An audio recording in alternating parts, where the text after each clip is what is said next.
Our top story this afternoon at 4, Metro Police say multiple people are facing charges arrested over the weekend for illegal spinning events. And, this is something we've seen play out across the metro area the past couple of summers in a row. Our Matthew Foltz spoke with police and looked through court records today to learn the latest on this latest illegal street spinning takedown. Well, right now I'm at the intersection of Commerce and Roosevelt Avenue near the Martindale-Brightwood neighborhood, and this is where one of those illegal spinning events took place over the weekend. In fact, you can still see black tire marks in the roadway, and Metro Police tell me they are doing everything they can to put a complete shutdown to these events. Metro Police say at least 3 illegal spinning events took place late Saturday night into Sunday morning. Court records show an IMPD drone caught a white Mustang spinning or doing donuts here at the Roosevelt intersection, surrounded by a crowd and other cars. Police later caught and arrested the driver at a nearby gas station off of Keystone Avenue. Metro Police say he was one of 8 arrests made that night. They also towed 6 cars, issued 22 citations, and found 3 guns that were illegally possessed, one of which was stolen. Metro Police say they worked alongside state police to get the job done and say a big part of the weekend arrests came from community tips to know where the illegal events were happening. That's why we have officers with IMPD and the ISP who are on the detail throughout the city to respond to these things. So it's crucial that our community plays a part in this too, to let us know when and where these activities are happening.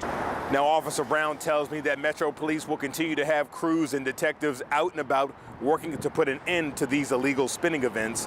Coming up at 5 here on 13 News, you'll hear more from local car lovers and what they have to say about these recent arrests. Reporting on Indy's East Side, I'm Matthew Foltz, 13 News. Matthew, thank you. To Chicago now, where President Trump says he will send federal authorities to crack down on crime despite local opposition. During a news conference less than an hour ago from the Oval Office, he was asked about reports that he would send the National Guard in, as he did in D.C. Well, here's what he said. We're going in. I didn't say when. We're going in. When you lose, look, I have an obligation. This isn't a political thing. I have an obligation. When 20 people are killed over the last 2.5 weeks and 75 are shot with bullets, I would love to have Governor Pritzker call me. I'd gain respect for him and say, we do have a problem and we'd love you to send in the troops, because you know what? The people, they have to be protected. Also today, a federal judge ruled the Trump administration violated the law by sending the National Guard to Los Angeles earlier this year. Remember, you recall back in June, 4,000 National Guard troops and 700 Marines were sent to L.A. after protests in that city over U.S. immigration policies. Well, the judge says in his ruling that violated what's called the Posse Comitatus Act. It prohibits the president from using the military as a domestic police force without approval from Congress. Now, unclear at this point what that could mean for Chicago, but we wanted to know what our local leaders in Washington think about all of this. Congressman Andre Carson told me today he believes using the National Guard to fight local crime is an overreach. He says it goes too far. I think what's happening right now is that we're seeing an introduction of, or a teasing of, a police state. I think this is largely symbolic.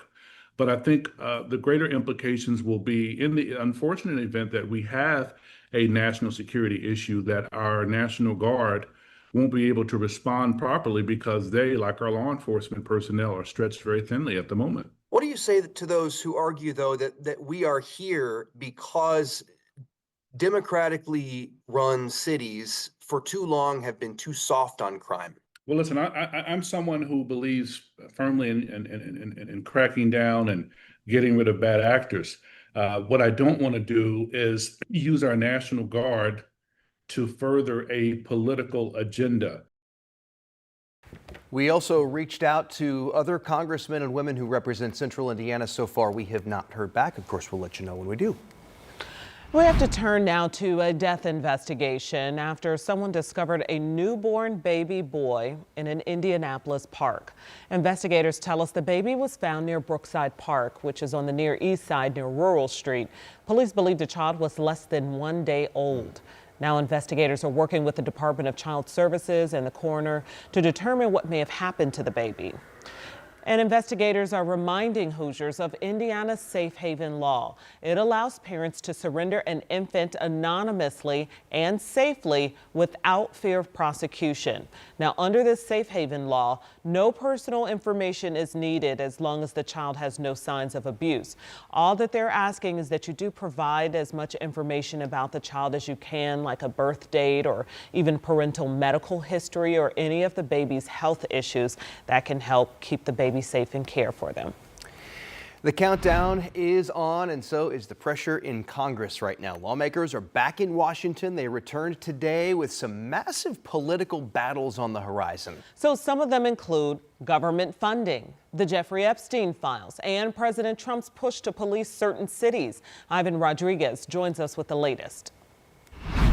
Lawmakers have 4 weeks to pass bills to fund the government and avoid a shutdown. Democrats are signaling they want new checks on President Trump's power and the rollback of the president's signature domestic policy law. But White House officials say they're in no mood to yield to those demands and expect Democrats to help keep the government open. The president is seeking to go around Congress and undermine our authority. That's bad faith. That's not how you create a budget. Another partisan battle on the House side includes the Jeffrey Epstein files. Tuesday, the House Oversight Committee is set to meet with Epstein victims. Taxes, jobs, the economy, those are always the big issues.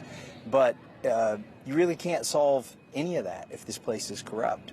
We're going to get these files released. GOP Representative Thomas Massie and his Democratic counterpart, Representative Ro Khanna, are also collecting signatures for a bill that would require the Trump administration to turn over all relevant Epstein case material. Since they're using a tactic to circumvent party leaders known as a discharge petition, all they need is 218 signatures to force that bill to the floor. On the Senate side, Republicans will have to tackle the chaos at the CDC, where Trump fired an official that the Senate confirmed just days before its August recess. We now have an acting head of the CDC who has absolutely no experience with the agency or in public health response. I really worry what the consequences will be if we have a public health crisis in the near future. In Atlanta, I'm Ivan Rodriguez. All right, we are chatting weather on this Tuesday. It's Tuesday, everybody. Tuesday. Can you believe it's Tuesday? It's September, it's Tuesday, and it's beautiful outside. Another beautiful fall day. Well, let's keep them going here, huh? Want to Okay. do it again tomorrow? I'll sign up. Yeah, Sure. I think so. Yeah, we got a lot of nice days in our 7-day forecast. We have a couple of days where we have some shower chances, but it doesn't look like it's going to bust up the dry spell we've been in. And we don't have any rain around this evening if you've got those plans. Just some scattered clouds, a lot of sunshine. Warmer than it's been, yes, but keep in mind our average high is still around 83 degrees. So this map here is looking like the way it should. 82 in Kokomo. We've been as warm as the lower 80s in Indianapolis as well. 83 in Terre Haute. Dew points are low, so that air is comfortable. In the shade, nice. Our dew point's at 50. It puts our humidity at 35%. There's not much of a wind. It's very light from the southwest at 5. So all those sports activities here this evening, it's going to be in great shape here. We'll keep it near 80 degrees for the next several hours. Sunset roughly around 8:15. You can see that little cloud deck. This is the first of 2 fronts that will impact us before we get to the weekend. It does bring a chance for some showers, but it's going to be much later tomorrow. And that means we've got another warm day dialed up for tomorrow. Your bus stop's going to be nice and quiet. We'll call it mainly sunny, and we're going to call it mild too. Temperatures near 60 early on and making it almost to 70 by 10 o'clock.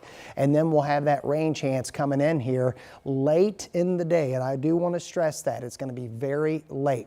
We'll talk about the ups and downs in temperatures and time out that next cold front coming up here in just a few minutes.